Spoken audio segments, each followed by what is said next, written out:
ஜன்னத்துல் ஃபிர்தௌஸ்,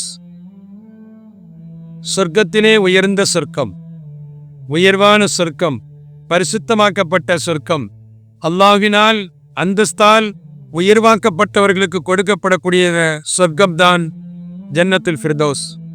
இந்த ஜன்னத்துல் ஃபிர்தௌஸ் எங்கு இருக்கிறது? அதில் எதெல்லாம் இருக்கிறது? அது எப்படி இருக்கும்?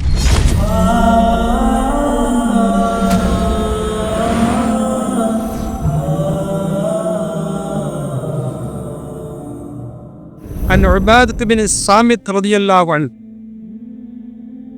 கண்மணி முஹம்மது ரசூலுல்லாஹி ஸல்லல்லாஹு அலைஹி வஸல்லம் அவர்கள் சொன்னதை சொல்கிறார்கள்.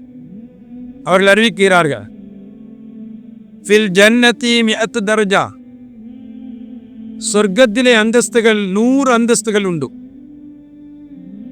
மா பைன குல்லி தர்ஜத்தைனி, ஒரு அந்தஸ்து இன்னொரு அந்தஸ்திற்கு மத்தியில் உண்டான தொலைதல் எழுதிருமா, கமா பைன ஸமாஇ வல் அர்த், வானத்திற்கும் பூமிக்கும் உண்டான எவ்வளவு பெரிய விசாலம் இருக்கிறதோ, எவ்வளவு பெரிய உயர்வு இருக்கிறதோ, அந்த அளவிற்கு ஒரு சொர்க்கத்திற்கும் இன்னொரு சொர்க்கத்திற்கும் உடைய அந்தஸ்துடையருக்கு விசாலம். அப்படி சொன்னா சுப்ஹானல்லாஹ், அது எவ்வளவு பெரிய விசாலமா இருக்கு சொர்க்கம். இன்னொரு இடத்துல ரசூல் ஸல்லல்லாஹு அலைஹி சொல்லுவாங்க, சொர்க்கவாசிகளுடைய எண்ணிக்கை சொர்க்கம் 100 அந்தஸ்துடையது, 100 அந்தஸ்துடையது. இவ்வளவு இருக்கு சொர்க்கம். நம்ம ஏற்கனவே சொர்க்கத்தில் உண்டான கோட்டைகளை சொல்லி இருக்கிறோம். இங்க சொர்க்கமே அவ்வளவு இருக்கும். இன்னொரு அறிவிப்பின்படி குர்ஆனுடைய வசனத்திற்கு ஒப்பாக சொர்க்கத்தில் அந்தஸ்து இருக்கும் என்று சொல்வார்கள். அந்த அளவிற்கு அந்தஸ்துடையது சொர்க்கம்.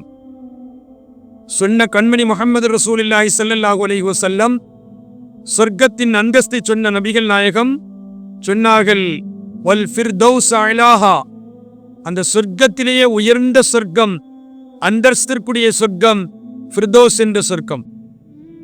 அந்த ஃபிர்தௌஸ் என்ற சொர்க்கத்தில் இருந்து தான் ஒமின்ஹா தஃபஜ்ஜுல் அன்ஹார் அர்பஅத்துன், 4 நதிகள் அங்கிருந்தான் வெளியாகிறது என்று சொல்வார்கள்.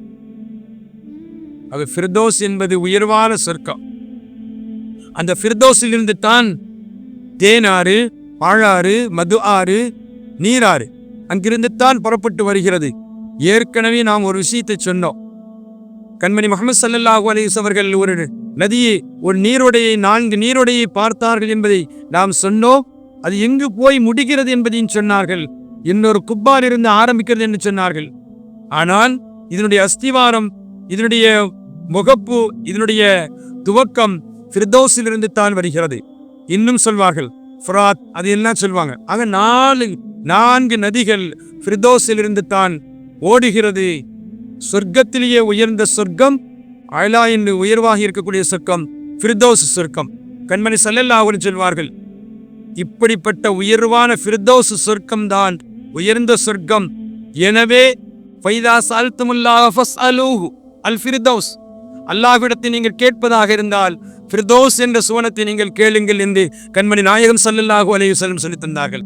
அல்லாஹ் நமக்கு ஃபிர்தௌஸ் என்ற சுவனத்தை நமக்கும், நம் மனைவி மக்களுக்கும், பெற்றோர்களுக்கும், வாழடி வாழையா வரக்கூடிய சந்ததிகளுக்கும் அல்லாஹ் நசீபாக்கி தருவானா.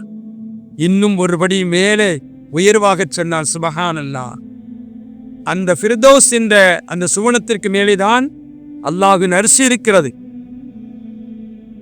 சொல்லும் போதே பூரிப்பு ஏற்படுகிறது, சந்தோஷத்தை வெளிப்படுத்த வேண்டும். ஏனென்று சொன்னால் ஃபிர்தௌஸ் என்ற உயர்வான சொர்க்கம். ரசூல் ஸல்லல்லாஹு அலைஹி சொன்னார்கள், அன்னாகுல் ஃபிர்தௌஸ் யஸ்மஊன தீத்துல் அர்ஷ், ஃபிர்தௌஸில் இருக்கக்கூடிய அந்த சுவனவாசிகள் அர்ஷின் சப்தத்தை கேட்பார்கள் என்று சொன்னாங்க. எவ்வளவு பெரிய வாக்கியம்! ஃபிர்தௌஸ் என்ற அந்த சுவனத்தில் இருக்கக்கூடியவர்கள் அர்ஷில் என்ன சப்தம் இருக்கும், அர்ஷ் எப்படி இருக்கும், அது நடுங்கினாலும், ஆடினாலும், நகர்ந்தாலும், உணர்ந்தாலும் அதனுடைய அரிசிதானே அல்லாஹ் சிம்மாசனம். அப்படி சிம்மாசனத்தில் இருக்கக்கூடிய அந்த அரிசின் சப்தத்தை ஃபிர்தௌஸ் என்று இருக்கக்கூடிய அந்த சூனவாசிகள் செய்யுமெடுப்பார்கள், கேட்பார்கள் என்று கண்மணி நாயகம் முஹம்மது ரசூலுல்லாஹி ஸல்லல்லாஹு அலைஹி வஸல்லம் சொல்லித் தருகிறார்கள். ஃபிர்தௌஸில் இருந்து தான் நதிகள் ஓடுகிறது, ஃபிர்தௌஸுக்கு மேலே தான் அர்ஷ் இருக்கிறது, ஃபிர்தௌஸ் தான் உயர்ந்த சொர்க்கம். அதனுடைய நடுப்பகுதியும் அதனுடைய உயரும் மேற்பகுதியும் உயர்வான இடங்கள் என்று சொன்னார்கள்.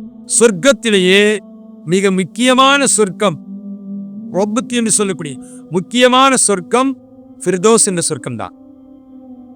எனவே அருமையானவர்களே, சொர்க்கத்தில் பல சொர்க்கம் இருந்தாலும் கூட, 8 சுவனம் இருந்தாலும் கூட, அரிசிக்கு அருகாமையில் இருக்கக்கூடிய, உதாரணமா உலகத்தில் நம்ம ஒரு முதலமைச்சர் இருக்கிறாரு, அல்லது ஒரு எம்பி அல்லது ஒரு எம்எல்ஏ, இவருடைய வீட்டுக்கு அருகாமையில் நம்முடைய வீடு இருக்கும்போது எவ்வளவு மகிழ்ச்சியா இருக்கும்.